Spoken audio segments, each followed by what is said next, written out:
We're here with Dan Flory, the outgoing general manager of Antelope Valley East Kern Water Agency, who's had a spectacular tour of duty here by all measure. AVEK has enlarged, increased, and won national awards for big projects. And so, Dan, I'm anxious to look through your eyes into the water future of the Antelope Valley. And I guess we should start with water banking. Okay. Yeah, you've put in a couple of good water banks. Yeah, as you mentioned, we've received a couple national awards for sustainable groundwater banks, and the board of directors has taken several actions over the last 5 or 6 years to increase our reliability, so that we can deliver water to our customers even in dry years. And the State Water Project, which is what the Antelope Valley East Kern Water Agency was set up to do, is to take State Water Project and provide a supplemental supply to the Antelope Valley. That's been unreliable. Some estimates are 50% reliable. We've gone through a dry cycle here where it's, our allocations have been very low. But the board of directors really acted just in time. They've invested some money in groundwater recharge and extraction capability, so we have some dry year protection, which really helps us so that we can put water in the Antelope Valley in a wet year like 2011 and have it available to us in dry years like 2015, and 2016. So it's really increased our reliability. The concept is that we want to have the capability so that we can use the groundwater if we need to for water quality purposes or for water supply in a dry year or an emergency outage. State Water Project runs the length of California pretty much, and we pump our water clear from the Delta. So, we're 400 miles from our water supply, and there's a lot of things that can happen in between there. So it's good to have some reliability as far as water available to us locally, and also some of that drought protection because of the unreliability of the State Water Project. So we've really come quite a ways in the last 5 or 6 years to increase reliability and actually improve our water quality. Well, and that's very evident. And the prices, as a water consumer myself, have not increased drastically while you did that. They've inched up like everything else, but they've kind of stayed pretty reasonable. Yeah. Well, the board has really made an effort to keep down the costs, and a lot of AVEK's costs are State Water Project costs. If their costs go up, if their power costs go up, or their maintenance costs go up, then that is reflected in AVEK's cost.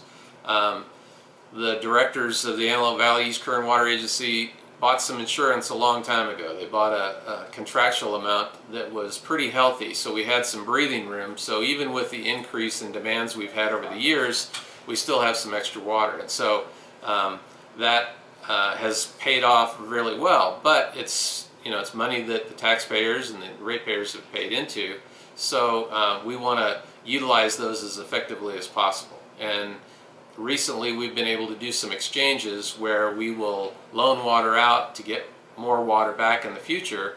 That's brought more financing back into the agency, and it's been very productive for us to be able to recover some of our costs and keep our rates down. Mm-hmm. In fact, I don't think AVEK has increased their tax rate for 20 years. They've really been trying to keep the lid on it, because I think that's what the future holds, is for the Antelope Valley and state of California, water is just going to get more expensive, and a lot of it is just a lot of regulation and a lot of other issues, not necessarily hydrology. In light of the recent adjudication, which was signed at the end of last year and is now kind of in the implementation process here in the valley with the water master, how is that going to affect AVEK, or if at all? Well, the stipulated judgment, which is just a big agreement that everybody kind of signed on to avoid future or continued litigation, basically says we need to manage the basin. And there are some areas that are overdrafted and some areas that aren't so bad. Basically, we have to kind of step back and actually manage the groundwater basin. And that's what the judge said. You're in overdraft. You guys need to work together and manage the basin. And so that's what we're looking at. The water and the judgment actually establishes a water master board, and there are five members of that water master board, and there's some organizational meetings going on right now to select the members of that board. But that board will in turn set some policies how this adjudication will be implemented. They're really just responding to the court. This is still under the court's authority, but they're kind of the gopher. The water master board will be implementing what the judge has signed off on. So they will hire a water master engineer who will do all the numbers and check all the levels and so forth. And so what we're looking at is just a more managed basin. There are several managed basins in Southern California. Some of them have been in place for quite some time. So we're on that track to where we have to kind of work together to keep the overdraft under control. Do you happen to know, in the cases of the other managed basins, is the outcome the way the court expected it to be? Are they actually managing the safe yield of the basins? I think that the ones that I know of, it's a painful, expensive, long process, and it involves a lot of attorneys, and some of them have been going on for years and years, and the court really keeps its hand on the process. But they have been able to work things out because you get definition. You know what you can do and what you can't do. It is going to be a hit for most users in the basin. They're not going to be able to have as much access, free access anyway, to the water that they've used in the past. They'll have to pay some kind of a replacement type fee. And that fee is to try to bring more supplemental water into the basin so that we can supplement the groundwater basin. So that's kind of what AVEK, Palmdale Water, and Little Rock are state water contractors, and their purpose was to bring supplemental water into the Antelope Valley. Up to this point, we haven't really utilized a lot of the water that's been available to those three agencies. We're going to have to utilize that more fully and rely less on groundwater. They, to my knowledge, don't have water banks, Palmdale or Little Rock, but they conceivably could use space in AVEK's 2 water banks and Willow Springs or Semi-Tropic Rosamond's water bank. Is that true, or am I lying? No, I think that's one of the things that this adjudication has really forced us to work together. There have been some other processes that when we do an integrated regional water management plan, we've been working together with other agencies to try to address the supply needs for the Antelope Valley, and I think this adjudication will really encourage us because we do need to work together. We just definitely have to work together in the Antelope Valley to try to maintain our quality of life and the groundwater basin and the water quality. We have a large, relatively uncontaminated groundwater basin. It's a real asset for us. We have been paying for supplemental water from the State Water Project. That's an asset we have. We're just going to have to fully utilize the assets that are available to us and complement what we use as far as groundwater. How about growth? Your projected idea about growth? Is it going to be slow and steady, kind of like it's been, or do you see an explosion around the corner? Well, I'm a water guy. You're yeah, right. the right guy. But, right. but it seems like, you know, the studies that we've done recently, like the Integrated Regional Water Management Plan, Right. we've kind of tapered off some of the growth. We figured it's going to be slow and steady, likely, unless something really unusual happens. I think a lot of it is driven by employment, either here in the Antelope Valley or employment in Southern California. And if that turns around, then you might have another growth spurt, like the Antelope Valley did in the past. But right now, it's looking like it's going to be pretty slow. And so, projecting water supplies, we've kind of taken that into account. Yeah, one of the drivers for the new building was the lab. We have a lab that services a lot of smaller users in the basin. AVEK does some of its own testing, and as you know, the tests are getting more and more interesting and more extensive. So the lab work's become more and more important, and to individual mutuals and individual users, AVEK does provide a service, and other people use our lab. So that was one of the big motivators. Also, this building is pretty old, and it's getting a little cramped, and so there were several reasons. You know, we didn't really have a very large board meeting or boardroom. There was a need for an additional boardroom space, additional lab space, and additional office space. So I think it's probably been 30 or 40 years since they built this building, and so it's time kind of for an update. And we're just essentially it's an add-on. We're adding on to this building. A lot of this space will continue to be used and renovated. Sure. The Acton treatment plant there on Sierra Highway is pretty much shut down. I remember way back when that was touted to be used continuously to supply water to Acton and even as far down as agua dulce. So I was wondering, what's the status of that now? Right now, the Acton plant, we have 4 water treatment plants. Acton is one of them, and it's our smaller one. It's what we consider mothballed. It's ready to operate if we needed to, but it's been shut down for a little while now.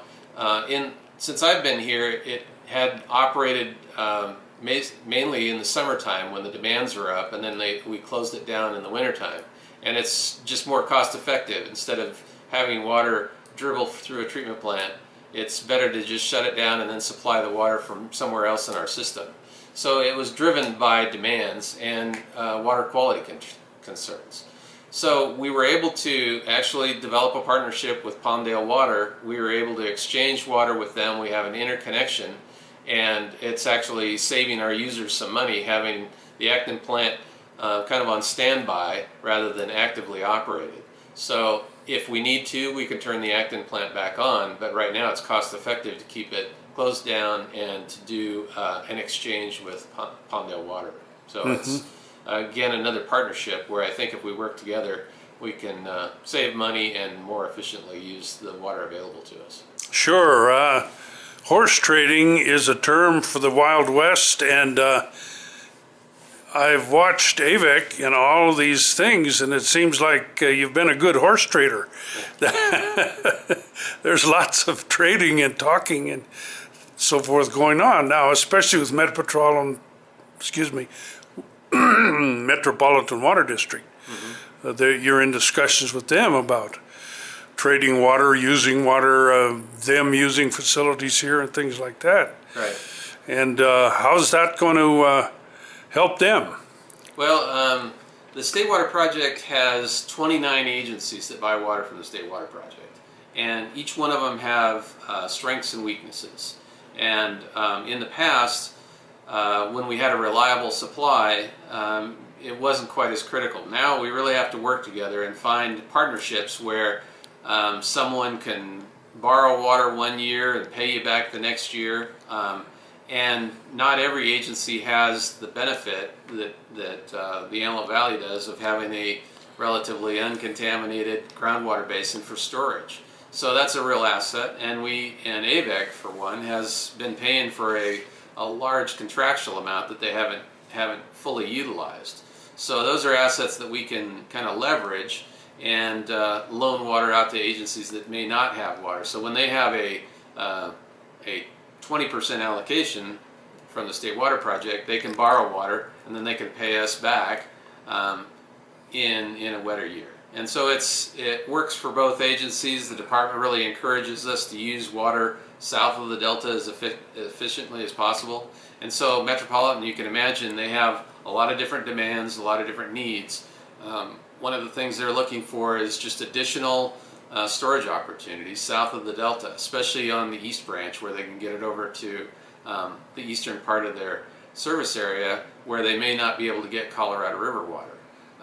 So there's a real partnership there. We've been working on some kind of an exchange program and a storage program with Metropolitan. Mm-hmm. Well, that seems hopeful for sure. And what about your future now? When I first read the article in a publication I won't name, they said that you would be retiring or actually becoming an independent consultant by the end of 2015. Well, we're almost into 2017 now. Yeah, and you're still here. I have been general manager at AVEK for about 5.5 years, and at the end of the year, I gave my notice, and I said I wanted to move into kind of a new phase of life, I guess. I went to work for a consulting firm, an engineering consultant, but they do what AVEK does. They do a lot of water management, a lot of water contracts, specializing on state water project stuff.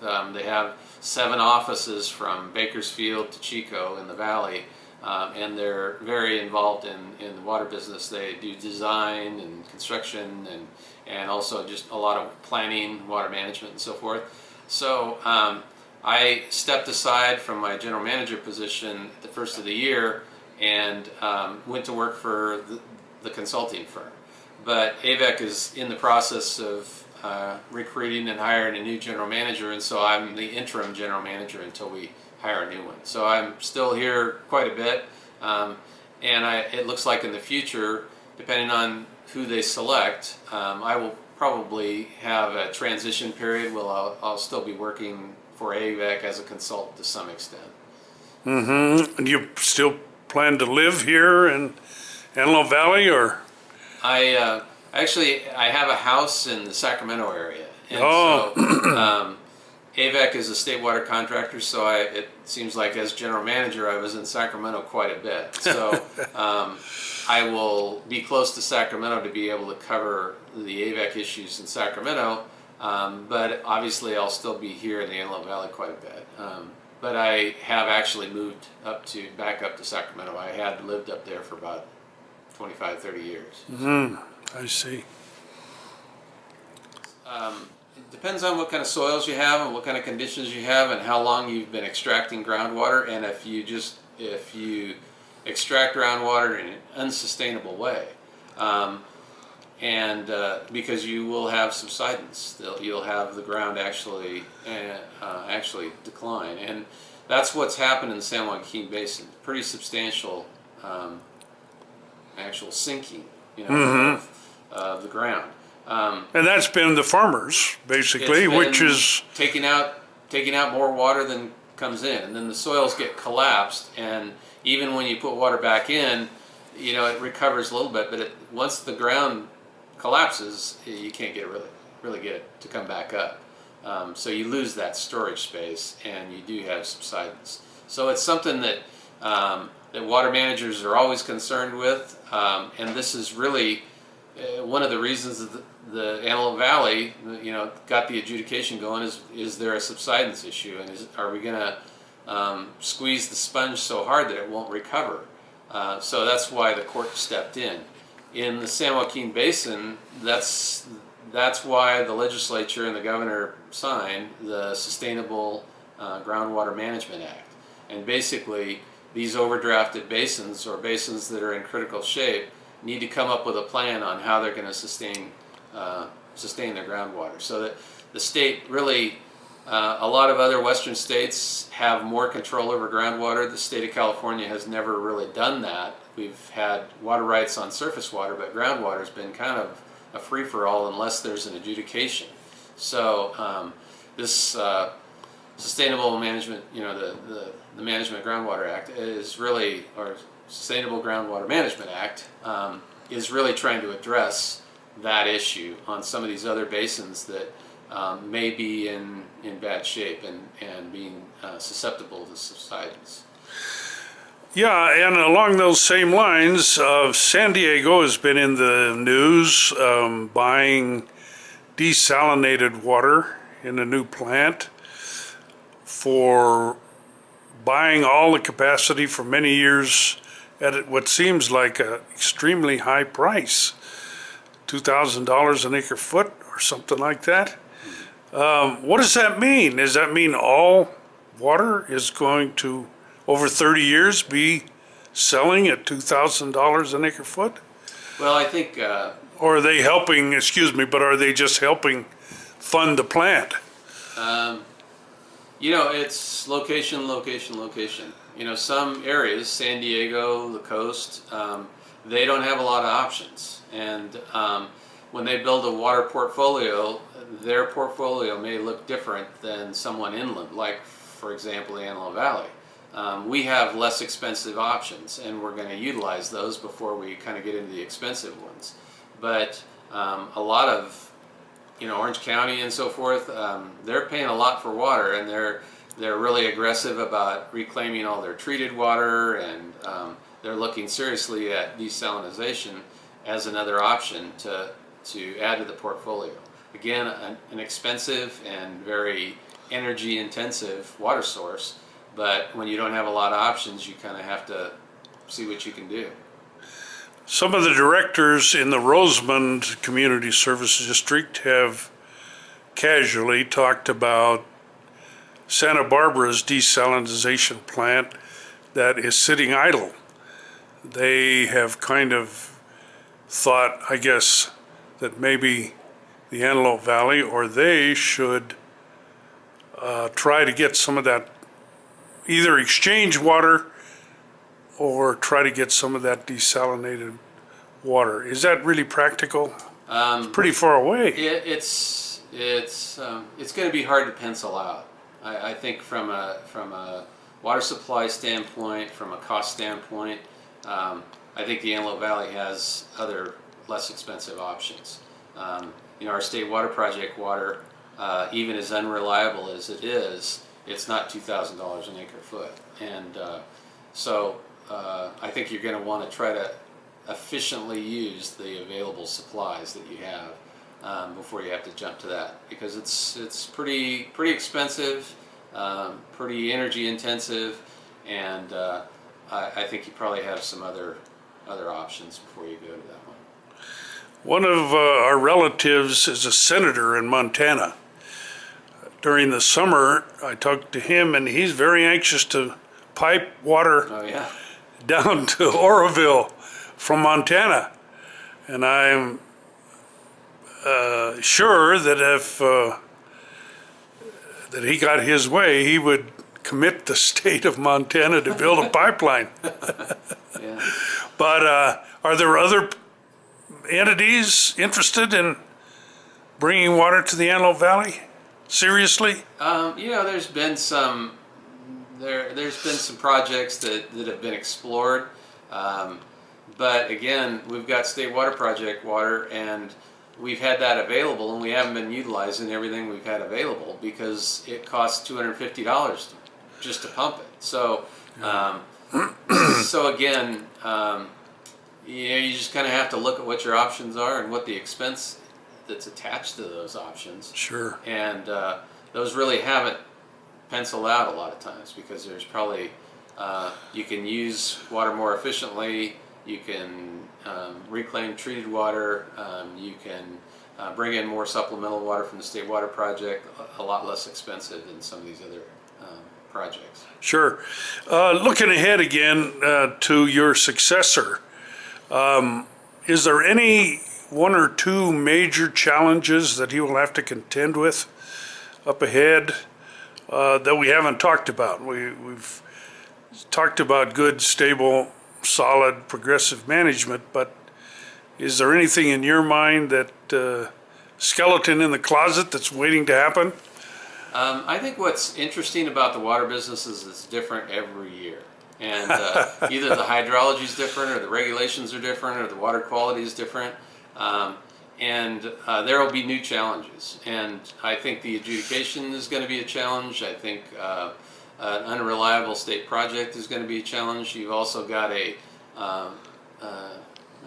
aging project. You have the state water project. In fact, they just had a leak on the state water project. They had to excavate 1,000 feet and reline the area. So there's a lot of pumps, a lot of canal lining and so forth that's been in service for a long time. So those are going to be additional challenges. And just to meet the Antelope Valley's needs, both from a growth standpoint and the water quality standpoint. I think that's some of the challenge recently has been, trihalomethanes, chloramines. There's just a lot of things that people are sensitive to on their water supply. I mean, I think the chromium-6 is an issue, and we may not have seen that coming. That's just a new challenge. So I think the new general manager will have their hands full. There's going to be plenty of things that you need to deal with. And I think historically, AVEK has really kept their tax rates down and their water rates down, probably better than a lot of agencies in Southern California. And trying to keep that in place is going to be a real challenge. In the area of professional water managers, is AVEK a sought-after position? Is it a plum? Is it a good place to work? I think that, one of the things that attracted me to this agency is that there are a lot of opportunities. There's a lot of professional challenges. I love the Antelope Valley, love the people here, really enjoyed working here. It has a lot of water supply challenges. So it's a place where you can really stretch your wings a little bit. And that's what I've found, is that there's been a lot of professional challenges that have been interesting to deal with. And so that's been the attraction, is that you have an agency that's been very stable, and it has a portfolio that's pretty solid, and so it is it's an attraction in that respect. Sure. So it'd be an advancement for somebody perhaps working at a smaller water agency to tackle it. Yeah, I think so. So it'd be good. Well, I want to thank you very much for all you've done on behalf of us who live here and drink all this water, and now we have assurance that we're going to have water for years to come. So I want to thank you publicly on behalf for what you've done, and wish you the best, of course, in the future, and hope that you don't go too far away, because you've had some great years. All right, well, thank you. You're welcome.